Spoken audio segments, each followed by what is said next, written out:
আগে একটা খুব রিস্কের ভিতর ছিলাম, ভাঙ্গাচোরা ছিল, যে কোনো মুহূর্তে ছাদ পর্যন্ত খসে পড়তেছিল। এই অবস্থায় একটা মডার্ন দোকান পেয়েছি, এটা তো অবশ্যই আনন্দের। হ্যাঁ, তাদের তো ধন্যবাদ দিচ্ছি, তারা যাকে একটা নির্দিষ্ট সময়ের ভিতরে এটা শেষ করে আমাদের কাছে আজকে হ্যান্ড ওভার করলো, তাদের অসংখ্য ধন্যবাদ। এবং এখানে আরও বিভিন্ন ধরনের ফ্যাসিলিটি আছে, এগুলো আমরা ভোগ করব, আগে যেগুলো ছিল না। এই আর সুন্দর একটা মডার্ন ওয়াশরুম হয়েছে, হয়েছে, লিফট হয়েছে, এগুলো অবশ্যই দাবিদার, তারা প্রশংসা দাবিদার। এখন মার্কেটে শৃঙ্খলা হয়েছে আল্লাহর হুকুম মতো, বাকি আল্লাহ মালিক। এখন আমাদের ভাগ্য হইল আল্লাহর কাছে। আমরা তো বলছি যে আল্লাহ কবে আমাদেরকে এটার থেকে নিস্তার করবে, মুক্তিদান করো। এই মাননীয় মেয়র সাহেবের উচিলে আল্লাহ মুক্তিদান করছে, ওনার জন্য দোয়া করি আমরা মনের থেকে। ইনশাআল্লাহ। আগে ছিল জরাজীর্ণ অবস্থা, খুব খারাপ অবস্থা ছিল, এখন আলহামদুলিল্লাহ খুব ভালো হয়েছে আর কি। এখন আধুনিক নগর ভবন এটা খুব ভালো করছে। মানে মেয়র সাহেব যেটা দিলেন আমাদের উপহার, এটা অকল্পনীয়।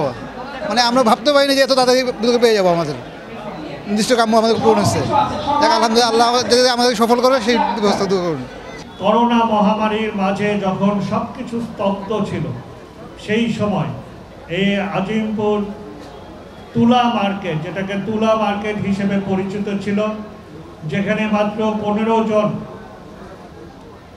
একটি জরাজীর্ণ অবস্থায় কোনো রকম তাদের ব্যবসা, তাদের দোকানের কার্যক্রম করত। এখানে মূলত শীতের সময়, শীতের মৌসুমে তুলা দিয়ে লেপ তোষক বানানো হতো, সেই দোকানই এখানে ছিল। অত্যন্ত নাজুক অবস্থা ছিল। আমরা করোনা মহামারীর মাঝে সেই গুরু দায়িত্ব নিয়েছি।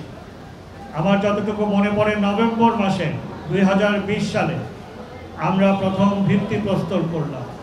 তখন অনেকেই শঙ্কিত ছিল, কারণ ঢাকা দক্ষিণ সিটি কর্পোরেশন, ঢাকা সিটি কর্পোরেশনের পূর্বের ইতিহাসে দেখা গেছে যে ক্ষতিগ্রস্তরা ক্ষতিগ্রস্তই রয়ে গেছে। মার্কেট নির্মাণ সম্পন্ন হয়নি। 13 বছর, 15 বছর, 18 বছর হয়ে গেছে, মার্কেট নির্মাণ করতে সক্ষম হয়নি। স্বাভাবিকভাবেই ক্ষতিগ্রস্ত দোকানদাররা শঙ্কায় ছিলেন যে তাদেরকে এই করোনা মহামারীর মাঝে এমনিতেই ব্যবসা নেই, তার মাঝে যদি তাদেরকে সরিয়ে দেওয়া হয় তাহলে আদৌ তারা আবার কবে তাদের নির্ধারিত ব্যবসায় ফিরে আসতে পারবে। সংশ্লিষ্ট সকলকে প্রতি আমি কৃতজ্ঞতা ধন্যবাদ জানাই। ঢাকা দক্ষিণ সিটি কর্পোরেশন তার প্রতিশ্রুতি রক্ষা করতে পেরেছে এবং অত্যন্ত সুন্দর, নান্দনিক একটি আধুনিক নগর মার্কেট, শুধু ক্ষতিগ্রস্তরা না, তার সাথে সাথে 117 জনের এখানে রুটি দোকান ব্যবসা পরিচালনার সুযোগ আজকে করতে দিতে পেরেছে। আজকে ঢাকা দক্ষিণ সিটি কর্পোরেশন ঢাকাবাসীর একটি আস্থার জায়গায় রূপান্তরিত হয়েছে।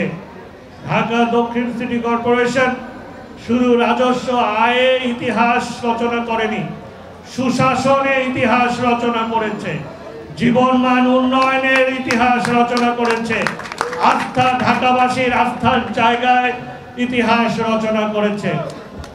আমরা যেখানে এক মেয়রের মেয়াদ শেষ হয়ে দ্বিতীয় তৃতীয় মেয়র এসেছে, কিন্তু মার্কেট নির্মাণ সম্পন্ন হয়নি, সেখানে আমরা ভিত্তিপ্রস্তর থেকে শুরু করে আজকে সুসম্পন্ন করে আমরা হস্তান্তর করতে পেরেছি।